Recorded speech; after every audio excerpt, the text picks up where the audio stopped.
그 책 1, 2권 제가 왔다 갔다 하면서 좀 질문을 드리고 있는데 오늘 그 질문은 그거예요. 그냥 제일 쉽게 이야기하자면 벤저민 그레이엄은 어떤 사람인가요? 워런 버핏은 어떤 투자를 하나요? 필립 피셔, 뭐 피터 린치는 어떤 차이가 있는? 이거 여쭤보면 사실은 제일 쉬운데 오늘은 제가 이제 책을 읽으면서도 그렇고 제가 많이 공부하면서도 그렇고 아 이게 공부했는데도 안 돼요. 알고 있는데 잘 안 돼요. 이건 그럼 현실에서 어떻게 약간 이런 질문 위주로 좀 많이 드리는 거예요. 특히 더더욱이 가치 평가라는 환상 이 부분도 확 와닿는 거예요. 그래서 밸류에이션이고 뭐고 뭐 열심히 난 계산을 했는데 그대로 되는 거는 하나도 없고 네. 자 가치 평가라는 환상 이렇게 표현하신 거는 어떤 의미일까요? 네, 정말 가치 평가는 마음속에 존재하는 거기 때문에 아, 네. 그러니까 이 가격표는 붙어 있죠. 가치표가 붙어 있는 게 아니잖아요. 그죠. 가격표는 또 언제든 변해요. 네, 가격표는 계속 왔다 갔다 해요. 그러니까 그 일반적인 스토리가 그렇잖아요. 그 주식 이면에는 기업이 있고 기업의 가치를 잘 평가해서 그 차이를 발견했으면은 사서 가격이 가치에 수렴할 때까지 기다려라. 네. 기다리면 수렴한다. 저는 이 말이 되게 이상하더라고요. 아니 물론 그렇게 해서 성공한 투자자분들 많이 있으세요. 네. 뭐 그분들에게 뭐 다른 어떤 의도를 가지고 말하는 건 전혀 아니고요. 그냥 제가 이게 논리적으로 와닿지 않았다. 예, 저는 좀 그렇게 똑똑하지 않아서 그렇게 훌륭한 투자자가 아니라서 제가 그 말이 그다지 와닿지 않았다라는 거고 따져봤을 때 따져보면은 일단 첫 번째 내가 발견한 가치가 맞다면 왜 현재 가격은 그걸 반영하지 않고 있는 거지? 내가 10,000원짜리라고 생각했고 근데 현재 가격 5,000원이고 그러면 절반 가격에 싸게 산 거잖아요. 네. 싸게 샀으니까 사서 기다리면은 이거 언젠가 10,000원 된다 이거잖아요. 근데 안 올라. 네. 그럼 또 이제 내가 네. 모르는 뭔가가 있나? 이렇게 되죠. 그러니까요. 일단 논리적으로 이상한 게 적정 가격이 10,000원이면 지금 10,000원이어야지 왜 지금 5,000원인데 근데 그럼 나 싸게 사라고? 시장이 그렇게 착하다고? 아니잖아요. 그리고 산 다음에 10,000원으로 가주기 위해서는 그때는 이제 다시금 시장이 효율적으로 작동해서 가치를 반영해 준다는 건데 왜 시장이 착하게도 내가 싸게 매수한 이후에 여기까지 가격을 올려주는 거지? 이상하잖아요. 그리고 기다리면은 수렴한다. 기다리면 수렴한다라는 것도 그 사람들이 그 출처로 삼는 게 그거예요. 벤자민 그레이엄이 1958년인가? 50 몇 년대 네. 의회 청문회를 나갔어요. 예. 그때 이제 시장이 좀 많이 올랐고 여기에 대해서 뭐 투기 과열이지 않냐, 좀 규제를 해야 되지 않냐 이런 거를 좀 검토하는 청문회가 열렸어요. 그럼 거기에 벤자민 그레이엄이 시장 전문가로 초빙받아서 갔어요. 가서 이런저런 질문을 몇 시간 동안 해요. 그런 과정에 거의 마지막에 그런 질문이 나와요. 자 그러면 그레이엄 선생님 당신은 그 가치보다 현저하게 싼 가격의 주식을 매수해서 그 가격의 가치가 반영되는 걸 기다린다라고 하셨는데 그러면은 반영이 되면은 판다라고 하셨는데 그러면 가격의 가치가 반영이 되게 만드는 어떤 메커니즘이 있습니까? 뭐 세일즈를 하거나 뭐 어떤 다른 방법을 씁니까? 뭐 이렇게 질문을 해요. 근데 처음 질문에 좀 약간 대답을 얼버무려요. 그런 다음에 다시 물어보니까 그거는 다른 모두에게도 마찬가지로 저에게도 미스테리입니다.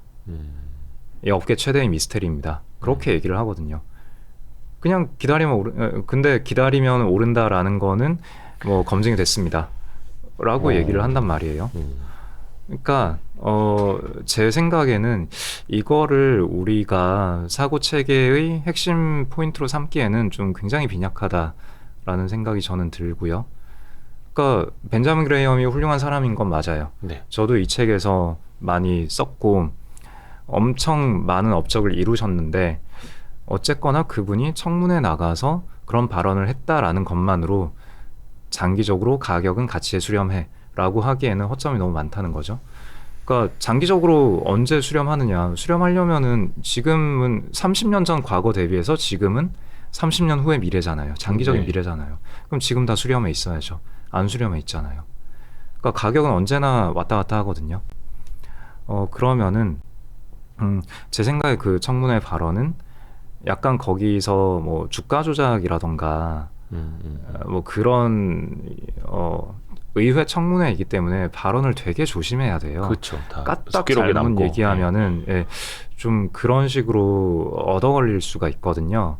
그러니까 벤그레이엄은 자기가 뭐 잘못한 게 있어서 불려 나온 게 아니라 시장 전문가로서 조언을 하기 위해서 그 의회 정치인들한테 주식 시장은 이런 곳이야라고 알려주기 위해서 간 곳이기 때문에 그렇죠. 자기가 대답하기 싫은 거 굳이 대답할 필요가 없거든요. 네. 그리고 현명한 투자자 책에 보면은 이런 멘트가 나와요. 네. 공격적 투자자에게 하는 조언이라고 하면서 방어적 투자자에게 하는 조언은 사실은 인덱스 펀드 사라는 얘기예요. 네. 그 시점에 인덱스 펀드가 없었기 때문에 이런저런 조언을 해주는 거고요. 이것도 좀 말할 게 많은데 넘어가고. 그래서 방어적 투자자는 이런 식으로 하면 되고 공격적 투자자에게는 이렇게 조언을 이제 내가 공격적으로 쓴 기법을 얘기를 하려는데 네. 막상 하려니까 이게 좀 그렇다. 진짜 그렇게 얘기를 해요. 이게 좀 부담스럽다. 다 얘기를 하기가 라고 얘기를 해요. 본인이 쓴 전략은 되게 많아요. 그것 중에 뭐 회사의 이사회에 참석해서 뭐 지금 생각하면 행동주의 투자 그런 걸 하는 것도 있고 뭐 롱숏 전략도 있고 되게 많은 헤지펀드 전략들을 썼거든요. 근데 그거를 대중 대상으로 쓴 책에서 나는 이런 전략을 썼는데 너네도 따라 해봐 라고 쓰기에는 이게 의미가 있는지 모르겠다. 그렇게 얘기를 한단 말이에요. 그러니까 벤자민 그레이엄의 주 전략이 싸게 사서 가만히 기다리는 전략이 아니다라는 얘기인 거죠. 그리고 워런 버핏은 또 그렇게 얘기를 하죠. 벤자민 그레이엄의 전략은 청산 전문가라면은 할 수 있는 전략인데 그렇지 않은 사람에게는 적합하지 않습니다. 그렇게 얘기를 해요. 그 회사를 청산해서 당신들에게 돌려주는 건 아니다. 이런 그렇죠. 지적을 하죠. 네네. 그렇기 때문에 네, 얘기가 좀 많이 돌아왔는데 가치라는 거를 어떤 하나의 값으로 정해놓고 그것보다 싼 걸 사고 기다리면 마냥 오른다. 뭐 이런 식의 접근법이 전 문제가 많다고 생각하고 기본적으로 가치라는 거는 범위로 얘기를 해야 된다라고 벤자민 그레이엄이 얘기를 해요. 범위로 얘기를 해야 된다고. 네. 이런 것도 가치에 반영을 했을 때 가치가 이만큼이 될 수 있고 이러저런 거 다 빼고 최악의 경우를 봤을 때 그래도 이 정도의 가치가 남는다. 그래서 안전마진이라는 게 가지는 뜻은 최악의 경우를 가정했을 때의 그 가치보다 싼 값에 살 수 있다면은 그러면 여기서 세이프티 마진이 생기는 거다. 그런 얘기인 거거든요. 그러니까 우리가 기대 수익률과 안전 마진을 헷갈리는 경우도 되게 많아요.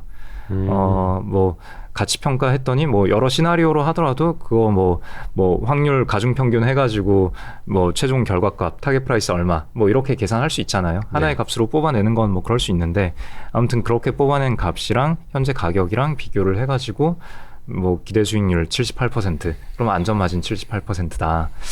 이렇게 얘기하는 건 저는 조금은 벤자민 그레이엄의 원래 의도에서 약간은 벗어난 것 같다라고 생각하고요. 그래서 가치라는 건 애초에 하나의 어떤 진리값, 그러니까 기업에 내재돼 있는 어떤 되게 고결한 어떤 우리가 본질적으로 이상적으로 추구해야 할 어떤 그런 값이 아니다라는 얘기를 하기 위해서 가치평가는 각자의 주관에 따른 거고 각자의 마음속에 있는 거니까 가치평가는 환상이다. 그런 얘기를 적었습니다. 그 명언도 몇 가지 앞에 달아놓으셨는데 이건 제가 읽어드릴게요. 벤자민 그레이엄과 데이비드 도드의 이야기인데 증권 분석에서 주식을 평가하는 일반 원칙이 도출될 것이라고 기대해서는 안 된다. 주가는 사려 깊은 계산이 아니라 사람들의 변덕스러운 반응에 따라서 결정된다. 라고 벤 그레이엄이 이야기를 했고 이번에 이제 필립 피셔의 이야기인데 어떤 종목이든 내재 가치를 측정하려 할 때 소수점 이하까지 정밀하게 값을 구하려는 것처럼 어리석은 것도 없다. 이제 조던 앨런버그의 말이 또 뼈를 때립니다.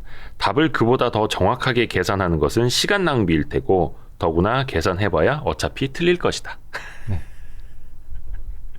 약간 이거 희망적인 건가요? 아니면은 이거 어떻게 받아야 되지? 예.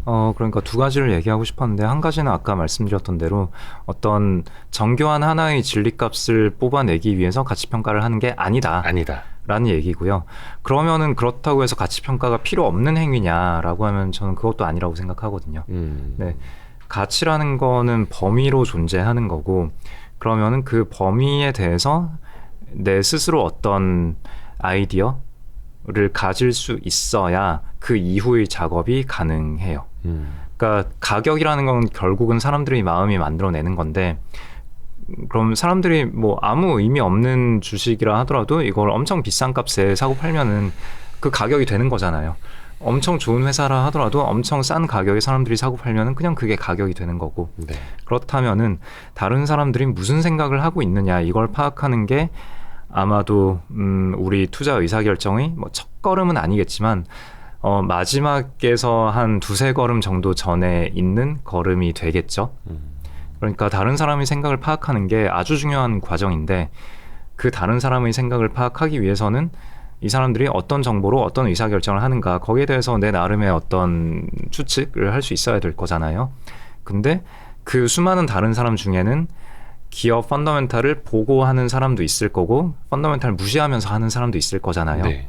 그러면은 그냥 반반이라고 쳤을 때 내가 기업의 펀더멘탈을 하나도 보지 않고 가치평가에 대해서도 아무런 감이 없다, 그런 채로 주식 투자를 하려고 뛰어들었다라고 하면은 그 시장 전체에서 가치 펀더멘탈을 보면서 투자하는 그 절반의 투자자의 머릿속에 뭐가 들었는지는 나는 놓친 채로 이 게임에 뛰어든다라는 거죠. 그럼 나는 호구되는 거잖아요. 네, 그러니까 그런 측면에서 가치평가는 반드시 하고는 넘어가야 되는 작업인 거죠. 그러니까 PER이 200배면 비싸다, 뭐 그럴 거잖아요. 근데 200배가 쌀 수도 있지만 그렇죠. 어쨌거나 PER 200배가 어떤 의미인지는 우리는 알고 시작을 해야 된다라는 거죠. PER 5배면 싸냐 비싸냐, 5배가 쌀 수 있겠죠. 근데 PER 5배가 비쌀 수도 있잖아요. 어쨌거나 이 회사는 PER이 5배인 거고, PER 5배가 쌀 수도 있는 케이스는 언제이며 비쌀 수도 있는 케이스는 언제냐, 뭐 이런 식의 질문을 할 수 있어야 된다는 거죠. 근데 PER 5배짜리 싸다고 샀더니 PER 4배가 되었네, 주가가 더 빠졌네, 그러니까 PER 의미 없어, 이런 식으로 접근하지 말자는 거예요. 애초에 어떤 한 가지의 팩터를 가지고 미래의 주가를 예측을 할 수는 없어요. 그러니까 우리는 쓸 수 있는 것들에 대해서 의미 없는 것들도 되게 많기 때문에 그런 것들을 걸러내고 의미 있는 것들로부터 이것들을 잘 조합을 해서 좀 다양한 의사결정을 해보자. 그게 이 책 전반적으로 묻어있는 논지거든요. 맞습니다. 네. 그래서 가치평가도 그런 식으로 가치평가대로 주가가 굴러가는 거 아니다. 아니라고 해서 가치평가할 필요가 없는 것도 아니다. 뭐 그런 얘기죠. 약간 이게 좀 어렵게 느껴지실 수도 있을 거예요. 근데 이제 거인의 어깨라는 책은 딱 그런 것 같아요. 투자 거인들의 방법론 플러스 그들과 약간 살아있는 또 철학적인 질문과 답변이 오가는 과정 같기도 해요. 어떻게 보면 약간 홍진채 대표님의 그 오디오가 지원되는 것 같기도 한 느낌. 네.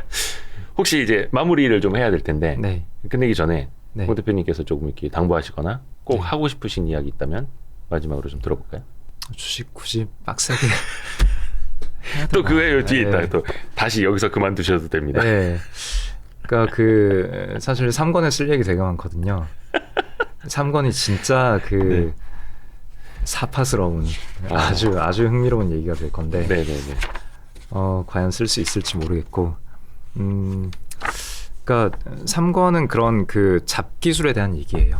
하면 할수록 그 우리가 파트 1에서 얘기한 거는 에너지를 아주 적게 쓰고도 그래도 남들보다는 더 괜찮은 수익률을 내는 방법, 뭐 이게 있었고, 파트 2에서는 거인들에 대한 얘기를 했고, 그러면 이제 실전으로 들어가서 파트 3에서는 근데 그 중에서도 여러 가지 실전 전략 중에서도 되게 에너지를 덜 쓰면서 그래도 꽤 괜찮은, 그리고 그냥 패시브 투자했을 때보다 꽤 괜찮은 수익을 장기적으로 누릴 수 있는 어떤 하나의 길을 제시를 했어요.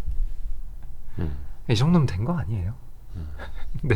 근데 사람들은 그 이상을 원하잖아요. 이제 매일매일의 이슈에 대해서 좀 마음이 흔들리고 뭔가를 하고 싶어 하잖아요. 그래서 일단 거기에 대해서 좀 얘기를 하고 싶은 게 3권의 내용이긴 한데, 굳이 거기까지 가지 않더라도 우리가 되게 마음 편하게 투자하는 방법은 존재한다. 네, 그 얘기를 요 2권의 책에 적어놨다. 그리고 그 방법 2가지 중에서 첫 번째 방법은 제가 방송 때마다 이렇게 설명을 드리는데, 예. 요만큼이면 된다. 그만두기까지. 네, 그만두기까지. 첫 번째 그만두기까지 요만큼이면 된다. 그러니까 너무 좀 주식 투자 너무 어렵게 힘들게 하셔서 저는 그게 항상 안타까워서 네, 그 안 힘들게 하는 방법이 있다. 그 말씀 드리고 싶습니다. 뭐 사실 쉽게 할 수 있다면 전 세계 모든 사람들이 다 해서 돈을 똑같이 다 벌고 있겠죠. 그럴 수는 없는 거니까. 근데 이제 하여튼간 홍진채 대표님이 최배달처럼 10,000번의 발차기를 통해서 우리의 뼈를 많이 때리고 있다라는 거. 오늘 진짜 좋은 말씀 많이 듣고 많이 배웠습니다. 또 한 번. 즐거웠습니다. 예. 또 다음번에도 또 이제 다른 책으로도 한번 네. 또 모시도록 하겠습니다. 다른 책 불러주시면 감사합니다. 대표님. 고맙습니다. 감사합니다.